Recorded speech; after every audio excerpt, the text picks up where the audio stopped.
Hello, ladies and gentlemen. My name is Dr. Mustafa Hafni. As you can see, I'm a black man, but I'm classified as white according to Directive number 15 of the Office of Management and Budget. I'm an Egyptian Nubian and naturalized American citizen. I was a bilingual resource teacher with the Wayne County Regional Education Service Agency in Wayne, Michigan, until I indicated that I am black on the employment records of this agency. This was the end of my happiness. The following is the story of my 25 years of persecution and struggle since I stated on the employment records of the above agency that I am black. Before I start this story, I would like to point out that last month, on June 29, 2012, I filed a complaint with the UN Office of Human Rights against the US government. The purpose of this complaint was to ask the United Nations to help me get reclassified as a black person. To view this letter, go to Mustafa, middle initial A, Hafni on Facebook. On June 29, 2012, I also wrote a letter to President Obama asking him to give me the black classification in an out-of-court settlement. To view this letter, also go to Mustafa A. Hafni on Facebook. In June also, I posted an electronic petition on Facebook. To sign this petition or to view it, please go to the electronic petition. This is the story of my 25 years of persecution and struggle. I immigrated to the US in 1978 and became a US citizen in 1985. I was a bilingual resource teacher with the Wayne County Regional Education Service Agency, which will, from this point on, be referred to as Wayne County RESA, starting 1981. In 1987, the Wayne County RESA sent all employees a form called the Race Ethnic Identification Card. We were requested to indicate our race on this card. I indicated that I was black. A short while later, the Director of Human Resources sent me a letter threatening me that I would be terminated and my career would be destroyed if I did not change my classification on this card from black to white. This letter was copied to the superintendent, Dr. William Simmons. To view this letter, go to Mustafa A. Hafni on Facebook. Additionally, a white top administrator of this agency, initial S, told me that if I said that I am black again, no one would hire me. And if hired, I would be running from one job to another for the rest of my life. I disclosed the name of this top administrator in my letter of June 14, 1989 to the US Attorney General. My powerful former employer appeared to continue to follow up on these threats to this day. I was severely harassed, ridiculed, humiliated, denied promotions twice, and I was fired 5 times. I have lost my professional career, my house, my car, and I was forced to file for bankruptcy. 3 years ago, I was working a menial job doing door-to-door sales, and Wayne County RESA applied pressure on my employer to fire me. I had quit, avoiding the trauma of being fired for a 6th time.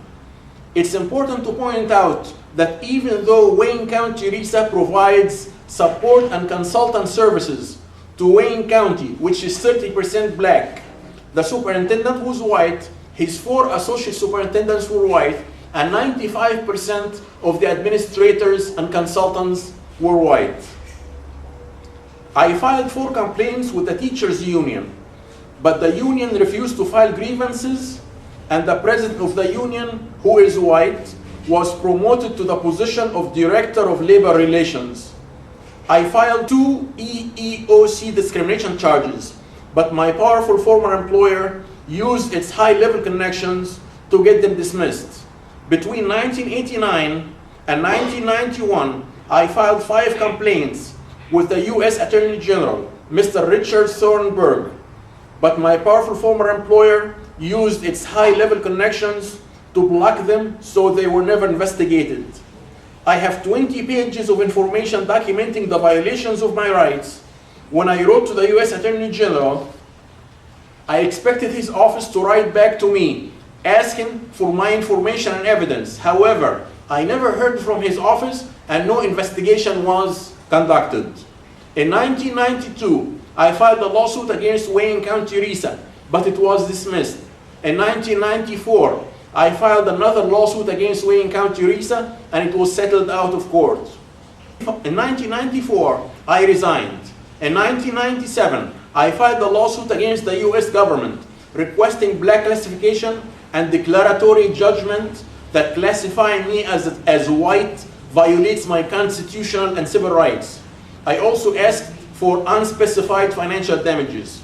In 1996, I requested that Wayne State University in Detroit consider me for a faculty position as a black minority, but Wayne State University told me that I am white, and I was not considered for this position. I wrote to Wayne State University, and they wrote back to me regarding this matter 5 times. In 1998, my racial classification case was dismissed without prejudice. The court order stated, plaintiff may file a new action once standing is established, end quote. End quote, I'm sorry. This means that the case is still open. To view this court order, go to Mustafa A. Hefni on Facebook. In 1999, I applied for a teaching position with the Detroit Public Schools and put on the application that I am black. I had a successful job interview and I was approved for 2 different positions, bilingual teacher and homeroom teacher. I did not get either position due to pressure from my powerful former employer and due to the fact that I put on the application that I am black. Between 2003 and 2004, I sent the US government's attorney for my classification case, Ms. Jennifer Kaplan, 7 letters proposing an out-of-court settlement in which I get no money or anything else except for the black classification. I also stated in these 7 letters that I had compromised on everything, but I could not compromise on the black classification since it was a matter of principle to me. I never heard back from Attorney Kaplan in response to any of my 7 letters. Between 2005 and 2009, I sent 5 letters to my congressman, Mr. John Conyers. In these letters, I asked him to do 2 things: to speak to the President of the United States about an out-of-court settlement in which I would receive the black classification only, and to introduce a bill in Congress to include the Nubians in the definition of black person found in Directive number 15 of the Office of Management and Budget. Congressman Conyers refused to help me. In 2010 and 2011, the Reverend Dr. Jerry Massey, who headed a coalition of 30 churches that support me, sent Congressman Conyers 2 letters asking him to do the same 2 things I asked him to do, but Congressman Conyers did nothing. This has been the story of my 25 years of persecution and struggle. Research shows that humanity originated in Africa. Research shows that the black race is the oldest race and that the white race is the youngest. Research shows that all races have evolved from the black race through mutation, gene flow, genetic drift, and recombination. Research shows that civilization originated in Africa. Research shows that the knowledge of the black people of ancient Egypt has influenced and has provided the foundation for all subsequent human knowledge. As a black man and as an African, I am proud of this heritage.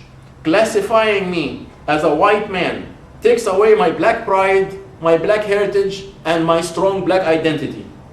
To conclude, even though I have 2 professional certificates and a PhD, I am unemployed and unemployable in professional positions because I want to be classified black, even though I was severely harassed, ridiculed, humiliated, denied promotions twice, fired 5 times, lost my professional career, my house, car, and was forced to file for bankruptcy.